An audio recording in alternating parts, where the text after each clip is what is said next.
किसान साथियों नमस्कार, राधे राधे, ग्रीन मॉर्निंग। साथियों हमारी धान की नर्सरी आप देख पा रहे हैं, लगभग पूरी तरह अब तैयार है लगने के लिए। और इसकी हमने बिजाई करीब 4 जून को की थी किसान साथियों। और आप देख पा रहे हैं बहुत ही शानदार ग्रीनरी है। और चूँकि यहाँ नहर का पानी आसानी से प्राप्त हो जाता है और नहर के पानी में कई सारे पत्थरों के द्वारा आए हुए पानी में मिनरल्स पाए जाते हैं, इसलिए पौधे यहाँ अच्छी तैयार होती है ट्यूबवेल की अपेक्षा। यही पौधे ट्यूबवेल में आप यदि सही से देख रेख नहीं करते हैं, जो इंजन का पानी होता है, वहाँ पर पौध इतनी शानदार तरीके से नहीं तैयार हो पाती है।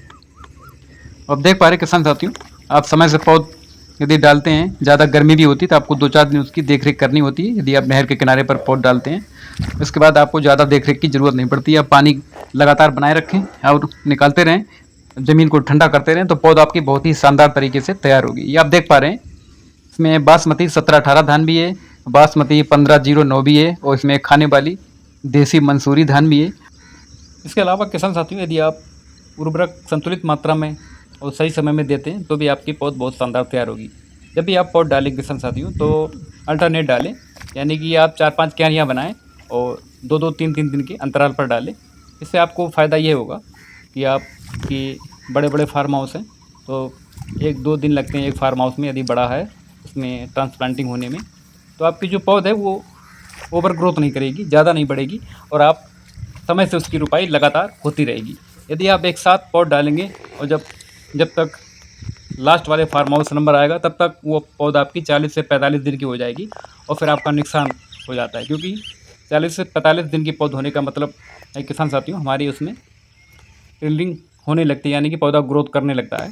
फिर खेतों में हमारे जब हम ट्रांसप्लांटिंग करते हैं तो वे ग्रोथ एकदम से रुक जाती है और फिर 15 दिन बाद पुनः ग्रोथ करना आरंभ करती है। इससे हमारा जो प्रोडक्शन है वो कम हो जाता है।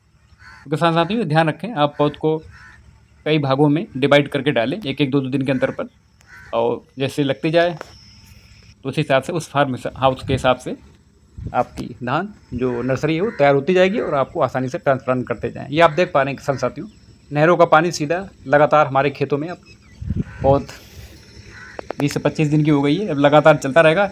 इससे ये 2-3 इंच और बढ़ जाए, उसके बाद इसकी ट्रांसप्लांटिंग का काम तत्काल शुरू कर दिया जाएगा। तो किसान साथियों बहुत ही आसानी से आप आसान टिप्स को फॉलो करके आप अपनी नर्सरी को बहुत ही आसानी से तैयार कर सकते हैं। आप देख पा रहे हैं हमारे खेत एकदम रेडी हैं, अब नर्सरी उखाड़ने का काम शुरू कर दिया जाएगा और ट्रांसप्लांटिंग का काम भी शुरू कर दिया जाएगा। तो किसान साथियों आपके भी नर्सरी तैयार है इस प्रकार, तो आप भी अपना काम नर्सरी ट्रांसप्लांटिंग का आराम कर सकते हैं।